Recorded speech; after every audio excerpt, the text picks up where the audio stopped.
YouTube, Dawson Ryder here. Welcome to my episode review for Red Ranger Becomes an Adventurer in Another World, Episode 7. This was a very interesting and cool episode, sort of the start of a new arc, but a lot happened.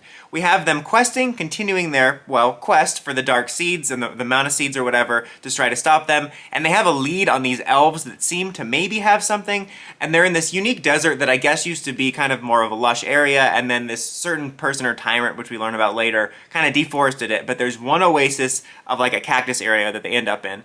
And nice little note, they do have another nice little flashback of Red with his team, remembering one of his team members that had a cactus. Again, broken record, but I really love these scenes. This is one I really appreciated too, just because it kind of gave you a feel for that team dynamic. It was almost that classic Sentai team in a base type of scene. Anyway, when they get there, they're attacked by the elves instantly, and they start a battle, and they're confronted by this person who has this unique item that allows them to transform. And I think this is meant to be the Kamen Rider homage that I was told about in the early reviews, like in the first 3 episodes or so. In the comments, someone said there's a Kamen Rider homage coming. Initially, I thought it was just kind of a general toku hero, because like the look of the suit, once you think about it and once you realize that the device she has uses Decade's belt voice, you realize it's a Kamen Rider. But I feel like it could also easily just be a random toku hero character, like you'd see a toku in another country on Twitter or something and be like, oh yeah, that's this. But still, I'm like 99% sure this is meant to be the Kamen Rider homage. She uses like these little talismans or whatever to do all these different armaments, and again, it's either the Decayed belt voice or it sounds extremely similar, and I think that's really, really cool. It was really cool to see. It doesn't seem like the powers came from another world. It's like a thing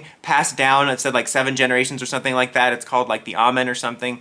And the character's name is like Ronnie or Ramen or something like that. But the way the powers work with the whole passing down generations thing, oddly enough, reminds me of the way the Masked Rider powers worked, which also reminded me of the way Black Panther powers worked, which was kind of interesting. But regardless, this was cool to see, especially in the fight when Logi kind of notices like the Henshin hero similarities with her and asks her like, so do you have a golem you can summon too? You also have a follow-up from last week, which I guess I misinterpreted it, that Red and Yidra did not have sex, but they were testing out these things about their bonds and the way that they can teleport to each other like he did with his team, and they tested that when she was kidnapped, and so that's kind of what he's doing when Logi and the others are fighting. One thing that's interesting though is that when the fighting stops, they suddenly recognize him as this character from Prophecy, and I don't think she saw him until he tried to stop the fighting, but I was surprised, like, if he has this huge mural, did nobody say like, hey, that dude's kind of similar looking? So they get to stop the fighting, primarily because he is this character supposedly from their Prophecy, because they originally weren't going to stop attacking. They're like, well, we don't care if you didn't mean no harm. You already attacked us, so it's too late. Because you find out they don't have any like dark powers or anything. It's actually somebody else.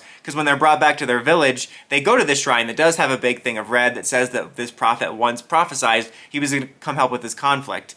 And the conflict they're going through is this new leader of a neighboring community is the one with like sand powers that's been going after their community after he attacked the rest of the surrounding area. And he's the one with the dark seed powers as well as his ally. And they of course agree to help because that's the next arc and it's also a part of their mission. But it's really interesting, this prophecy thing going on. I'll be curious to see if it's tied at all to the other prophecy, or not prophecy, I guess it's more of a legend. They talked about it at the very beginning of the episode, about the original traveler that came from another world, or at least one of the oldest known travelers from another world, that they want to find more information about.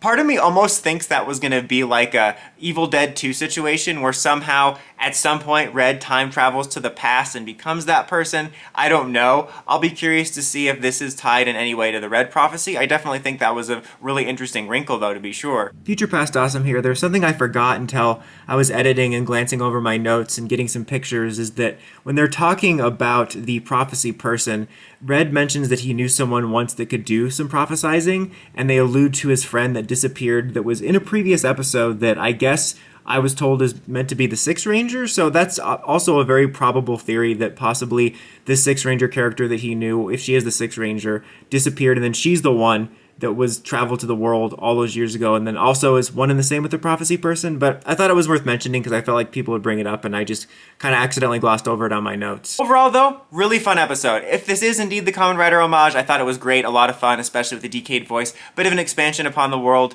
Like I said earlier, I don't think it's meant to have come from another world, the powers that is, but I thought that would have been interesting. For a split second, I actually thought she was the original traveler from another world, or like it inherited it. Maybe that's true. Maybe that's also the connection. Maybe those powers came from a Kamen Rider or whatever that came to this world a long time ago, and those powers have passed down. But regardless, that's really interesting. I think there's a lot of interesting different plot points going on that I'm actually invested in addition to just having fun with the show being a good time to watch by blending in all these Sentai references and callbacks. One thing I was going to say, like lastly, when we had that little flashback to the cactus thing, is apparently I've been told that like in the series they didn't really have these flashbacks often, and this is kind of like an anime filler thing, because you know how anime will often have to fill out time because, you know, if you translated the manga it would be a lot shorter. I would love to see a flashback episode that was an entirely like a Sentai episode. I think that would be really cool if they could somehow make that work. I don't think or know it'll happen, but I was just thinking if you have to have filler, I think that would be really neat just because getting these little tastes is really cool, and it would be really neat to just conceptualize what a full-on animated Sentai episode would look like with these characters. Oh, and also there's a point during the episode, I almost forgot to mention this, where they have to use a Band-Aid, and he points out that they have branded Band-Aids and then draws attention to that's what their gimmick is based off of, which I didn't know in the first episode until someone pointed it out to me. I thought that was fun, and also it reminded me of just like you'll often see those types of things like other merchandise. Like I was just going through that little booklet that you got with the Gojuger changer that had like all the other Gojuger merchandise, like shirts and stuff. I don't think Band-Aids were in there, but I've definitely seen stuff like that before. It was another nice little Sentai detail. But that's about it for this one, guys. Until next time, don't forget to like, comment, subscribe, and climb the steps and ring that bell to get notifications for more videos like this and more. Dawson Ryder, signing out.